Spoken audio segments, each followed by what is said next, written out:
a indústria química, ela sempre teve, hoje está menos, né?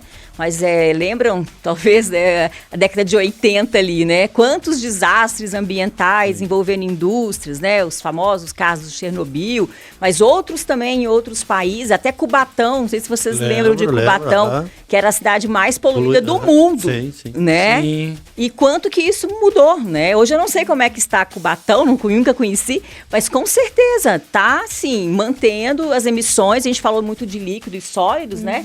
Mas também muitas fábricas emitem gases também, né? Que tem que ser tratados antes da emissão ou minimizados. E tudo isso é graças ao próprio consumidor, à população que começou a exigir e aos órgãos fiscalizadores, né? Então a gente sempre reclama quando vem um fiscal, né?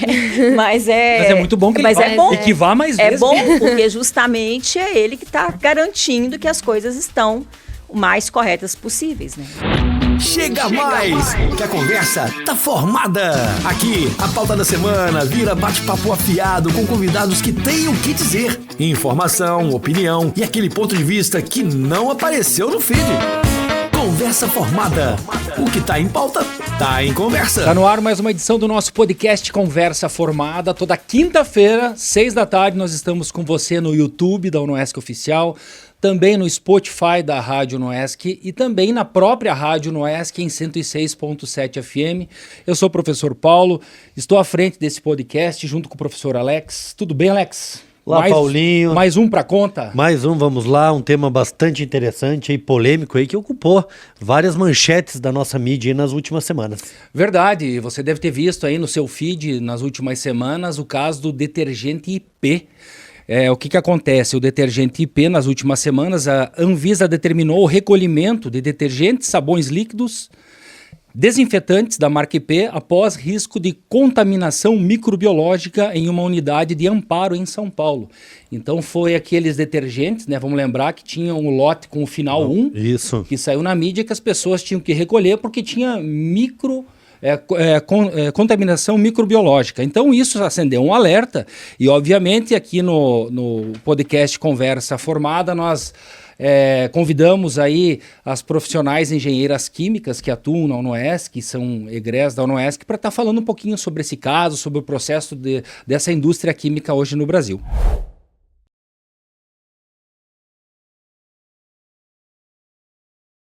Participa conosco desse episódio a professora doutora Eduarda Magalhães Dias Frignani, que é coordenadora do curso de Engenharia Química da UnoESC e também responsável pelo Laboratório de Saneamento Ambiental. Seja muito bem-vinda, professora Eduarda. Obrigada pelo convite. Maravilha. Participa conosco também a Kathleen Nora Meneghini, que é engenheira química formada, egressa aqui da UnoESC de Joaçaba e também é coordenadora de produção e responsável técnica da Reserva Brasil Cosméticos. Seja muito bem-vinda, Kathleen. Obrigada.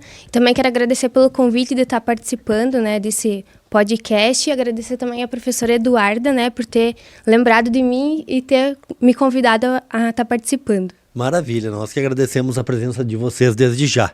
Voltando ao nosso assunto aqui, então, esse recente recolhimento, né, de produtos aí, detergentes e outros produtos da IP, ele foi um alerta da Anvisa, né, que trouxe, de certa forma, uma preocupação aos consumidores. Um episódio como este, eu pergunto para vocês, ele pode ser considerado algo normal ou pode ser uma falha isolada que tem que ter uma precaução muito grande no que diz respeito às linhas de produção? Eu considero que, de forma geral, ele é uma exceção, né? Que não é uma rotina que um produto saia contaminado. Sempre tem a dúvida como é que o material que foi feito para limpar está contaminando microbiologicamente, né? Então, ali, assim, a gente não dá para afirmar, além do que a gente leu, né, nas notícias, sim, a questão corrosão em alguns pontos da fábrica, limpeza de tanques, né? Que podem realmente, a matéria-prima, ela é um meio para crescimento de bactérias, leveduras, fungos. E normalmente se usa conservantes justamente para evitar que isso aconteça. Então, né, aqui uma opinião, né, talvez uma formulação que a quantidade de conservante não fosse suficiente, o bactericida não deu conta de eliminar todas as bactérias, ou alguma matéria-prima que estava contaminada com grande quantidade e não foi suficiente, né? Então a gente fica tentando entender o que aconteceu além do que está sendo falado, né, na mídia, como o Paulinho já comentou. E a Kathleen, eu quero pedir, o que significa contaminação microbiológica que saiu na mídia? Porque como a professora Eduarda falou, e eu como leigo nesse assunto, eu vi assim, mas meu Deus, um produto feito para limpar, ele tem bactérias. Então não fez muito sentido para mim. O que significa isso? Então, como a prof. Eduarda falou, a contaminação microbiológica ela é o crescimento, né, de bactérias, levaduras, fungos de forma não apropriada, né, uma quantidade acima da especificação que permite, né. E no caso, o que ela pode gerar no produto, né? Além dela poder gerar um risco ao consumidor, em casos mais graves, ela também pode gerar alteração da cor, do cheiro, né? Que isso é muito perceptível pelo cliente e também na viscosidade do produto. E aí mandaram recolher esses detergentes IP porque a pessoa vai lavar a louça, mesmo enxaguando, essas bactérias ficariam na louça, é isso? Não sei se dessa forma. Eu não acredito que ela ficaria na louça, porque a louça, depois que tirou a gordura, o resto de alimento, ela não é um meio próprio para o crescimento. E o detergente, ele não é um bactericida em si, né? A remoção dele, da sujeira e a prevenção, até quando a gente lava a mão também com algum tipo de sabonete líquido, ou até mesmo detergente, às vezes a gente faz isso na cozinha, né? É mais por arrasto. Então, eu tenho ali, né, uma molécula que ela vai conseguir se ligar tanto com a gordura da comida, com a sujeira ali, quanto com a água. E quando a gente enxágua, a bactéria iria junto, né? Então, talvez a contaminação o risco maior seria para o consumidor que, eventualmente, usei uma esponja ensaboada, não enxaguei a mão o suficiente, pus a mão na boca. Né? Mas na panela em si, eu não acredito que o crescimento seria considerável se não houve resíduos de alimentos, que é o que mantém a bactéria viva, né? A gente ouve muito falar, né, independente do tipo de indústria, na questão, né, do controle de qualidade. O controle passou pelo controle de qualidade, aprovado pelo controle de qualidade. Eu queria perguntar para vocês o que representa, qual é que é a função da questão, né, do controle de qualidade, especificamente na indústria química. A cada lote que eu faço, eu tenho que, higienizar todos os equipamentos, passar água. Como é que funciona na prática, na fábrica, a questão do controle de qualidade? Então, a questão do controle de qualidade, ela vai muito além do que, às vezes, a gente pensa que é o controle de qualidade no produto acabado, né? Ele inicia desde o recebimento da matéria-prima na indústria até a comercialização do produto final, né? Então, ele tem que ser muito rigoroso, tem que estar muito bem alinhado com, né, a produção. É uma equipe com engenheiros químicos? Isso. Ou é uma equipe multidisciplinar com 2, 3 tipos de profissionais? É uma amostra ou avalia tudo que chega na indústria? Tudo. No caso, a amostra, né? Mas cada lote que você recebe, você tem que fazer a análise. Um exemplo, se eu receber 20 quilos de um produto, numa vez só, mais 10 quilos de um lote e 10 quilos de outro lote, eu tenho que avaliar eles de forma separada. Né? Porque lá no fabricante foi produzido de forma separada. E tem diferença, por exemplo, você é responsável técnica por na indústria de cosméticos, que é diferente, eu acredito, da indústria da IP. Tem diferença nesse processo ou não? Acredito que, basicamente, a teoria, digamos assim, seria a mesma, sabe?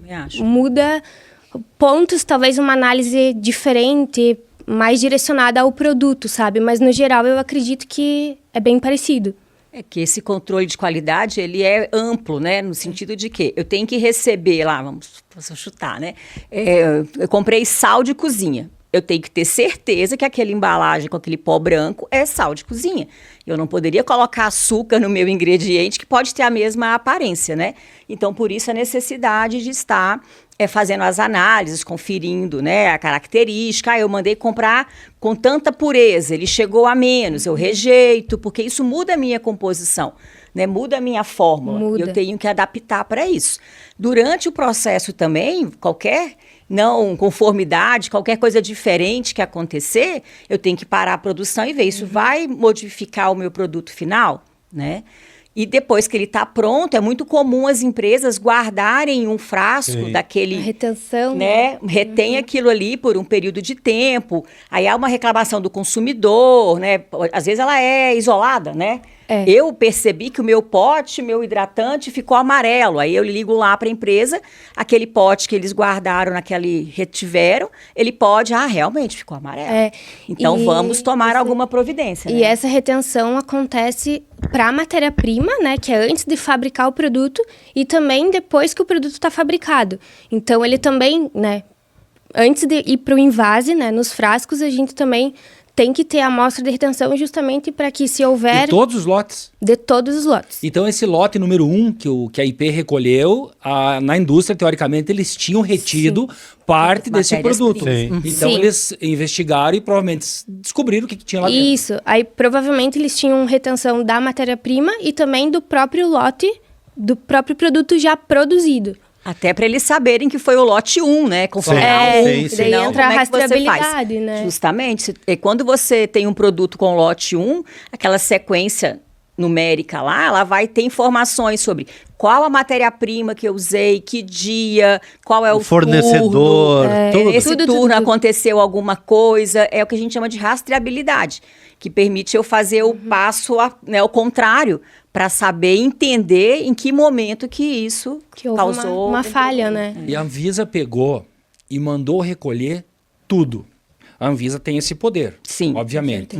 E aí eu te pergunto assim, a IP, a marca IP, hoje, ela tem mais de 70 anos de história. Como é possível? Porque, no meu ponto de vista, uma empresa que tem toda essa história, deixar acontecer algo que parece, no meu ponto de vista, tão simples de ser evitado. Como a gente só sabe o que foi divulgado, e não sei se vocês, né, claro, vocês acompanharam bastante, mas muita coisa foi aprendida agora por uma suspeita de 2025, né? A questão mesmo da bactéria, ninguém tinha certeza se aquele lote estava. Depois foi confirmado, mas durante um bom tempo era tudo baseado na apreensão. Ou seja, se 2025 já teve alguma coisa, há um histórico, né? Então, por mais que a empresa seja grande, alguma falha aconteceu, né? Em algum momento, as fotos que eu, pelo menos, vi mostram pontos de corrosão. Mas, gente, é quase impossível você não ter corrosão num processo que usa substâncias com pHs diferentes, grande quantidade de água, né? Aí para isso, lógico, não estou falando que tem que ficar assim, né? Mas tem que ter sempre uma manutenção, alguém ali parando, fazendo as paradas da fábrica, fazendo a limpeza, a repintura, né? Justamente porque até um cliente que vai começar a comprar, ele vai visitar a fábrica e isso pode causar uma má impressão. Né? Mesmo que isso não impacte no produto, mas infelizmente impactou, né? Nós falamos bastante da questão, né, desde a chegada da matéria-prima, o controle, né, toda a questão de cadastro, né, para saber a origem, para depois, se futuramente tem que se fazer uma análise, como é o caso agora, tu tem toda a rastreabilidade. Eu pergunto para a Catherine, dentro da indústria de cosméticos, quais são as etapas que vocês fazem? Porque aí a gente já está falando de outro cenário, né? Um cenário totalmente diferente. Quais são os mesmos passos? Não são? Existem testes diferentes? Como é que é na prática essa questão da qualidade em cosméticos? Então, na prática, na parte de cosméticos, essa questão da qualidade, então, conforme a gente conversou, né? A gente faz a análise das matérias-primas, análise físico-química, microbiológica, análise de estabilidade, e também a gente faz o mesmo processo para as embalagens que a gente compra e também para os rótulos, né? Aí, produto aprovado, tudo bem, vai para a produção. Lá na produção também é feita análise de controle de qualidade, né? Após o produto ser produzido, faz de novo. Avalia a cor, avalia cheiro. A gente experimenta o produto para ver se o sensorial do produto é o que a gente precisa, né? Que nessa parte, assim, às vezes é pego muita coisa que precisa corrigir. Então, essa é uma análise muito legal de fazer. Aí a gente também faz o microbiológico, né? A gente lá na empresa não faz, mas é uma empresa terceirizada, recebe o laudo, tudo certinho. Depois o produto é envasado e rotulado e tudo mais. Aí é feito mais uma conferência, daí visual, né, para ver se o produto tá tudo ok, para daí sim ir para prateleira. Aí também ali continua o processo de controle de qualidade, que é o quê? Na rotulagem, tá ok? Isso também é qualidade, né? Questão de transportadora, o transporte do produto até chegar no cliente, questão de prazo de entrega, como que o cliente recebe o produto, né? Então, tudo isso faz parte da gestão da qualidade numa indústria cosmética. E a questão dos testes? Não teste em animal. Não testamos em animais. É importante, é bom saber, né? Claro, muito fala, comum, né? Não. Quando a gente vai desenvolver... Desculpa te interromper. Um tempo atrás, estava rolando até um vídeo, né, de um coelho. Enfim, aquilo me arrepiou de ver aquilo. Não, então, sempre eu pergunto, alguém não teste animal. Não, de forma alguma. Quando a gente vai fazer um novo desenvolvimento de um produto, são distribuídas amostras desse produto, né, para um número X de pessoas que têm um conhecimento sobre tudo mais. E aí a gente usa, avalia e vê junto, né, o que precisa ser alterado e melhorado. Sem animais. Bom saber. Eu tenho uma outra pergunta, é o seguinte. Essa notícia do detergente P, infelizmente, nesse nosso Brasil, tudo se politiza. E aí surgiu uma ala falando que é uma perseguição política em cima desse processo e tal. Eu quero dizer para você que está nos acompanhando que nós não levamos em conta isso em nenhum momento. A gente está fazendo análise técnica aqui, com profissionais técnicos, dos fatos, do que sai na mídia. A gente leu lá o processo, analisando o processo da indústria química. E aí eu pergunto para vocês, porque eu vi uns absurdos na internet de gente tomando detergente. Eu queria saber o que acontece com o ser humano, né? Psicologicamente, o cara que vai atrás de fake news, a gente já sabe que não dá para dar bola. Mas eu quero saber, organicamente, o que acontece com essa criatura que está tomando detergente em casa. Então, eu não tenho esse conhecimento, mas eu imagino, né? Normalmente, o detergente vai ter um pH, ele vai de 0 a 14, ele vai ter um pH provavelmente mais alcalino. Só isso daí, na ingestão, já vai te dar uma irritação, né? Muitas vezes você engole... eu também não acredito que alguém bebeu, né? Ele só fez de conta, né? Mas na eventualidade de ter bebido, às vezes até provocar o vômito, ele é até mais agressivo, porque o produto volta pelo mesmo lugar que ele entrou. Então, ele, em vez de passar uma vez só, ele passou duas, né? Então, eu acredito que vai ter talvez um ressecamento interno, uma questão de irritação, né, pelo pH. Igual você pensar assim, equivocadamente você está lavando o cabelo sem engolir um sabão. Sim. Né? Isso já causa uma sensação, lógico, você vai enxaguar rapidamente, mas dependendo da quantidade, você já sente aquele sabor, né, mas cospe, né? Tá, então, dito isso, então dá para confiar na Anvisa? Se a Anvisa disse, olha... Porque assim, eu li a notícia que parece que lá atrás, 2025, você falou, a Unilever, que é a concorrente, ela faz a análise de amostras de concorrentes e ela identificou e ela denunciou para a Anvisa. O que eu soube também foi isso. Mas então, dá pra gente confiar nesse órgão Anvisa, que se eles mandaram recolher para a pessoa que está nos acompanhando, se você tem detergente, de fato, tome cuidado, porque se a Anvisa falou, ela é um órgão que dá para confiar? Eu acho que sim, com certeza, né? Até porque, assim, só de você ter alertado e ter recolhido, isso também tem que dar o mérito para a própria IP, né? Que ela fez toda a logística de recolhimento. Isso também mostra seriedade e transparência, né? No que eu vi, ela estava sempre disposta. Vou mudar o tratamento da água. Eu vou melhorar tantos pontos. Então, ninguém vai se queimar com o mercado negligenciando essa informação. Então, eu acho que a Anvisa, ela é um órgão confiável. Às vezes, talvez ela não tenha braços e pernas suficientes, né? Devido ao tamanho do país, a quantidade de indústria e a própria escoteamento dos órgãos públicos, né? Mas e talvez não tenha. Quando falam em contraprova, né? Que a IP diz que ia fazer a contraprova, que ela busca um laboratório particular. Como é que funciona esse processo? Como é que é a questão da validade também? Porque, querendo ou não, ela está questionando, né? A decisão, o resultado que a Anvisa apresentou. Eu também suspeito que muitas vezes a Anvisa ela vai coletar por uma suspeita. Você faz preventivamente. É melhor eu já recolher. Sim. E deu um prejuízo financeiro ali por descartar produto, mas poupar a população, né? E aí algumas vezes nem é confirmado. Nesse caso, infelizmente, confirmou a presença da bactéria. A questão, então, igual a Cat colocou, né? A empresa dela é pequena, não tem necessidade de ter um laboratório para fazer análise microbiológica. Terceirizam, né?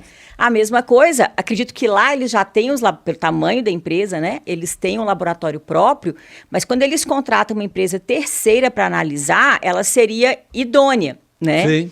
Eu até faço a comparação falo para os meus alunos, né? A gente tem um laboratório de águas lá do Campus 2 e, eventualmente, a gente recebe as amostras, a pessoa coletou, precisa saber como é que está. Quando é uma indústria, a gente sempre recomenda, não seria melhor a gente ir lá coletar para você? Porque ele pode me dizer que eu coletei isso aqui do rio, mas ele coletou, absurdamente, coletou de uma torneira. Né? Então, eu estou atestando que ele está analisando a água do rio e muitas vezes não é. E vai dar ótima, né? Porque ela está tratada, está linda, não vai dar contaminação. Então, é mandar para um órgão idôneo, né? Para um laboratório idôneo que vai atestar. Às vezes é mandado até para mais de um, né? Sim. Que às vezes a contagem microbiológica ela é complicada, porque micro-organismos vivos. Então, às vezes, o transporte, o crescimento foi melhor num lugar do que no outro. Não quer dizer que não tenha, né? Mas tudo influencia. Tempo de coleta, o tempo para como é que ele foi armazenado, né? A distância. Então, às vezes, até mais de um laboratório vai estar analisando isso daí. Muito bem, eu peço licença para os nossos convidados para a gente fazer um intervalo e a gente já volta.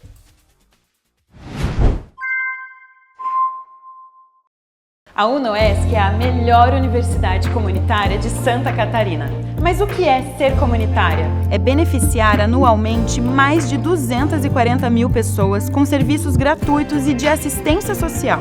É promover ações de atenção à saúde e qualidade de vida para mais de 100 mil pessoas, da criança ao idoso. É dar assistência jurídica e contábil para quem precisa. É ajudar na pesquisa e gestão rural, das famílias do campo ao agronegócio. É prestar mais de 3 mil atendimentos em saúde animal, do pequeno ao grande porte. Ser comunitária é colocar em prática o propósito da nossa universidade. UNOESC, fazendo parte da sua vida.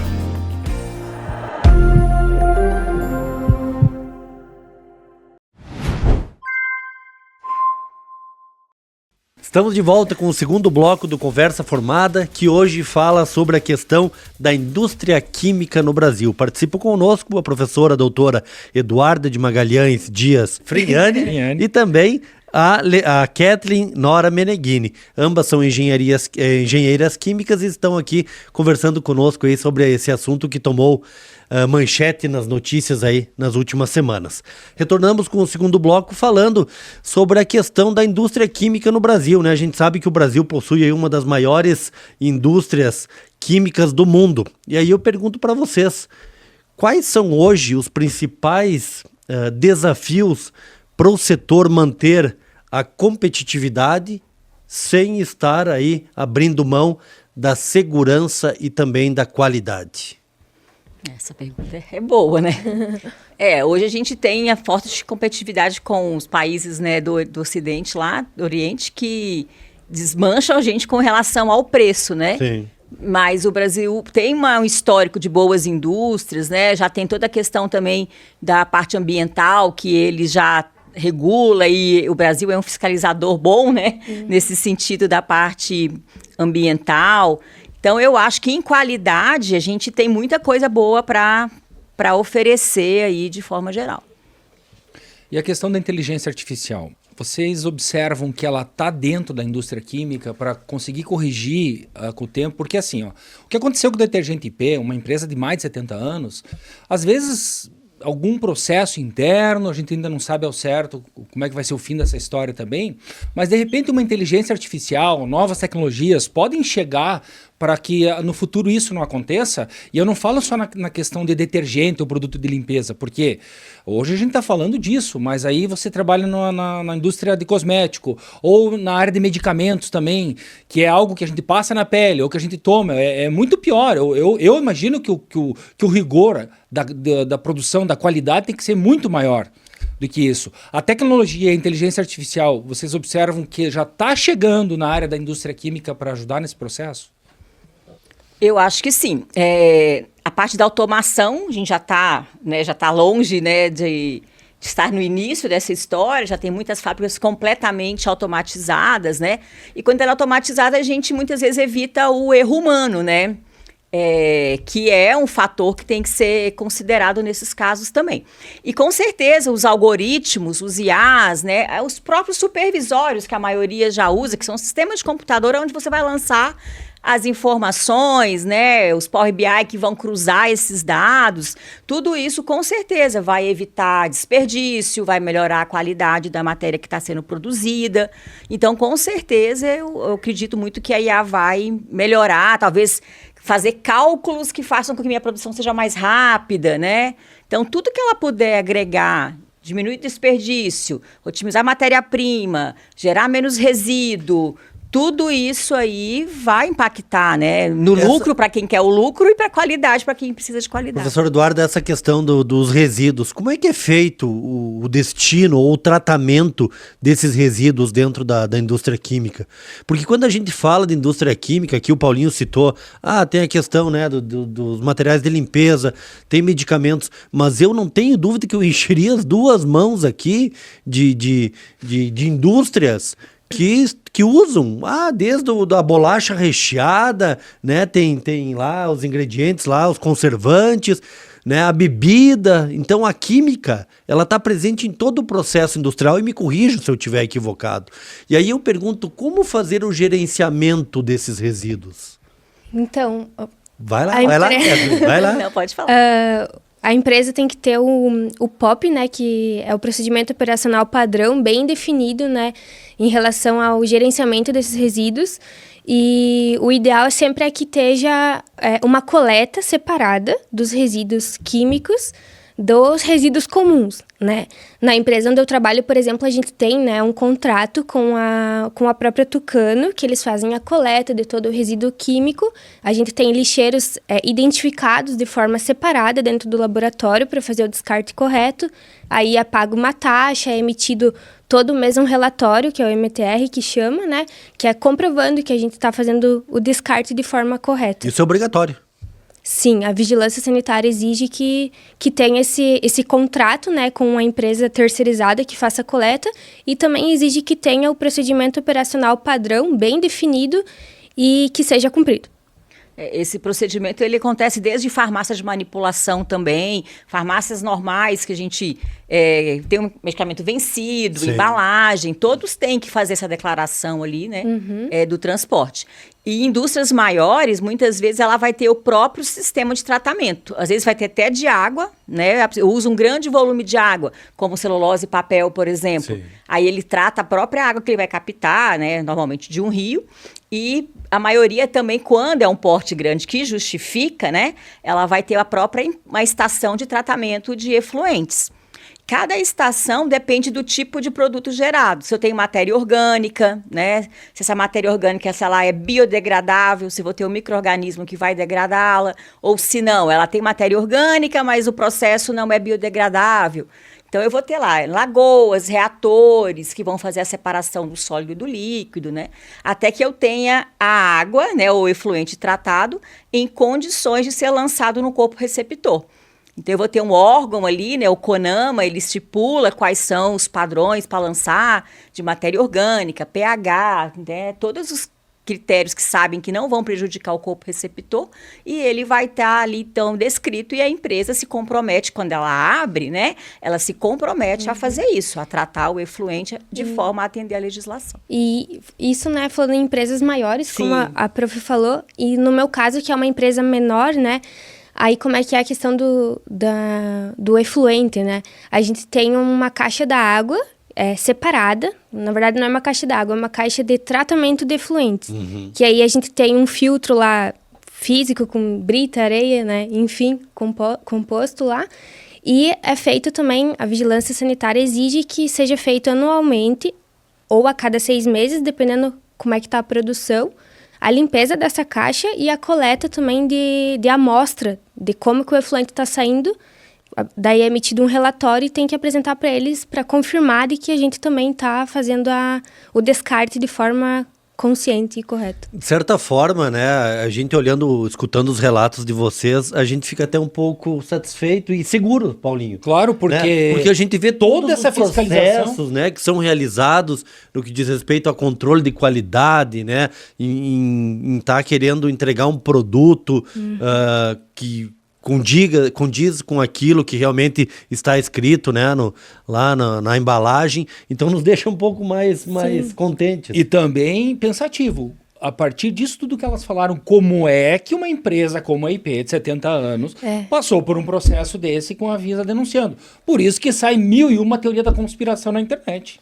Isso é... São as exceções, né? Sim. Aí isso que eu o ia pessoal quer falar. entender, né? Então, É isso que eu ia falar. Justamente por isso nós chamamos vocês aqui, porque também está aqui para tentar entender. Sim. Só que é um processo muito complexo pelo que vocês estão falando. Mas é bem isso que a prof. Eduarda falou antes, que a gente realmente pode sim confiar na Anvisa em todo o trabalho que ela faz, né? Aqui que nem a gente tem a fiscalização da vigilância municipal, eles são super, assim, presencial, dúvidas e tudo mais, estão sempre dispostos a esclarecer e ajudar da melhor forma, e eles são bem rigorosos, assim, tem que ter tudo bem padronizado, bem escrito, bem certinho, senão já vem Que bom, né? B.O. Sim, a indústria química, ela sempre teve... Hoje está menos, né?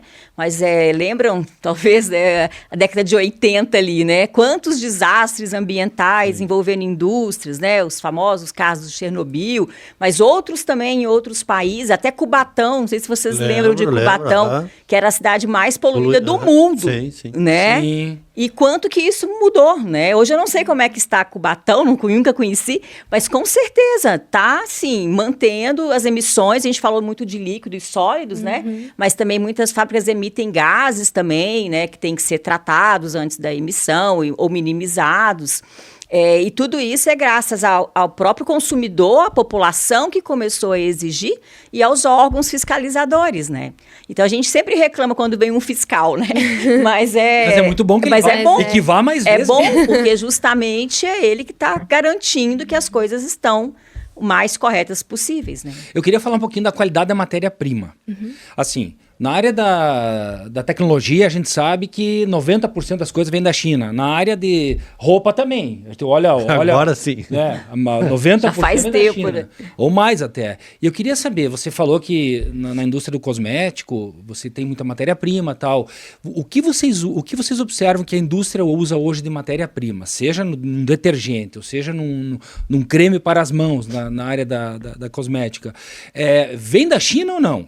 Ainda não. É tudo feito no Brasil. Não é tudo nacional. Onde eu trabalho, né, no caso, a gente pega coisas internacionais, matérias-primas internacionais.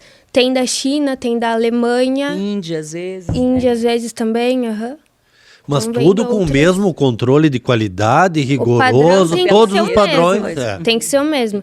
Então, Porque antigamente se tinha, né, aquele negócio, veio da China, Taiwan, não. Mas outro dia eu vi alguma coisa a respeito da China, é o que você quer pagar. A China vai fazer desde o padrão A, né, desde a roupa, desde o eletrônico, da matéria-prima, ela vai ter no preço que você quiser pagar. Quer pagar muito? Tem o A. Quer pagar pouco? Tem o D. Sim. Isso é uma escolha da empresa, né? O que ela quer vender. Então, tem empresa que já começa muito bem, Sim. o preço do produto é mais alto. É questão de ela posicionamento, tá usando né? justamente, não, eu vou colocar o melhor que eu posso oferecer. Mas já tem outras empresas que querem vender a quantidade. Sim. Só que a quantidade é por um período, né? Depois, quando descobre que a qualidade não é boa, esse cenário inverte, né? Então, tem para todo mundo. E mesmo quando a gente sempre teve esse preconceito, né, do produto vindo da China, tem para todo gosto. É só a gente procurar, né? Quer pagar mais caro ou mais barato. Deixa eu sair um pouquinho do nosso roteiro, Paulinho, aproveitar, né, as nossas engenheiras químicas, a professora Eduarda e a Cat, que estão participando conosco do Conversa Formada. Eu venho de uma geração onde a nossa alimentação, a minha alimentação... Era detergente. Não era só quando para fazer bolinha. Tô brincando.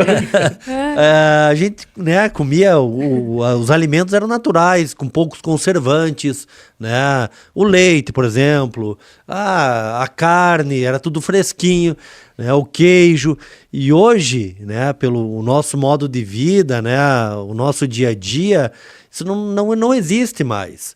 E aí eu pergunto para vocês, Qual é o papel do engenheiro químico dentro, não é nem dessa nova, é da atual composição dos alimentos? Porque quando você vai num médico, tu come muito industrializado, tu come muito isso, né? Tem que ser mais saudável. E aí eu pergunto, qual é que é esse contraponto? O que a engenharia química, o que tem de conservantes lá, está de acordo ou causa um mínimo o malefício, né, dentro do corpo do ser humano? Como é que é essa relação indústria química e alimentação? Olha, é uma discussão que eu acho bem complexa, porque eu defendo o produto natural. Sim, sim. Mas eu sei que a gente não mataria a fome de todo mundo se todo mundo fosse comer de forma natural. Outra questão que a gente tem que considerar, comer natural é caro. Né? Você vai comer fruta, Mas legume... se tem menos conservante, menos isso, menos aquilo, por que é mais caro? Porque vai estragar, né? A falta do conservante já vai deixar a durabilidade menor. Você já também não pode levar isso para uma grande distância, porque é um produto perecível, né? Então tem toda essa questão. Aí a indústria, não que eu seja favorável à industrialização, mas eu entendo que muitas coisas tem gente que não consegue evitar pelo próprio custo. É mais barato eu comer um pão industrializado do que eu comprar lá um saco de laranja, às vezes, entendeu? Então, é melhor eu comprar um molho de tomate processado do que eu comprar o tomate e fazer meu molho, sem contar o tempo, né? Então, toda essa questão, vou até sair mais um pouco ainda do assunto, se você pensar na questão dos próprios agrotóxicos, né? Sim. Se a gente não utilizasse, não teria comida. Para todo mundo. Para todo mundo, né?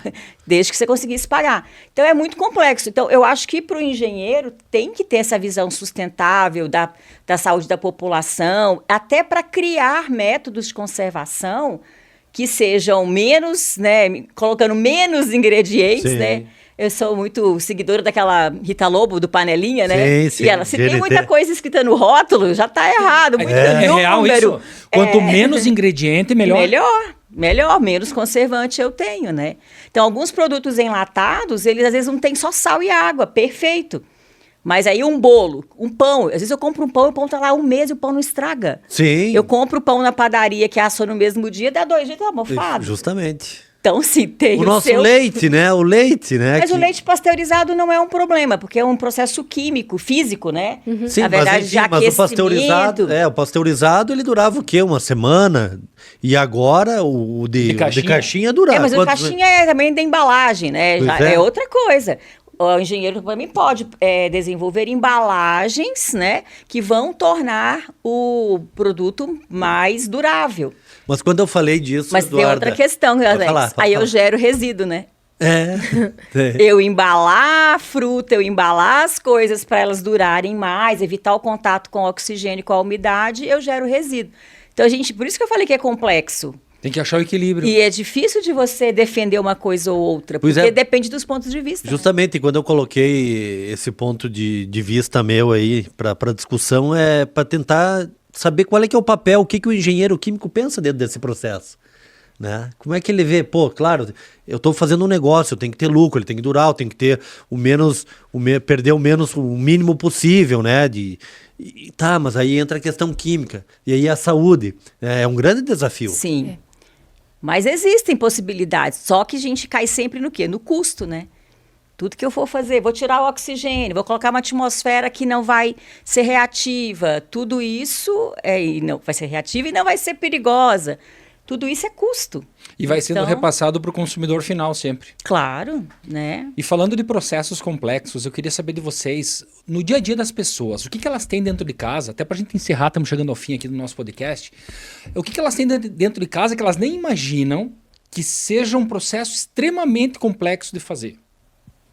Detergente, sabão em pó, bolacha recheada, o Alex falou. O que é extremamente complexo assim e que vocês imaginam que as pessoas têm dentro de casa e nem imaginam que era complicado de fazer? Eu acho que hoje a gente já tem as receitas da maioria das coisas, né?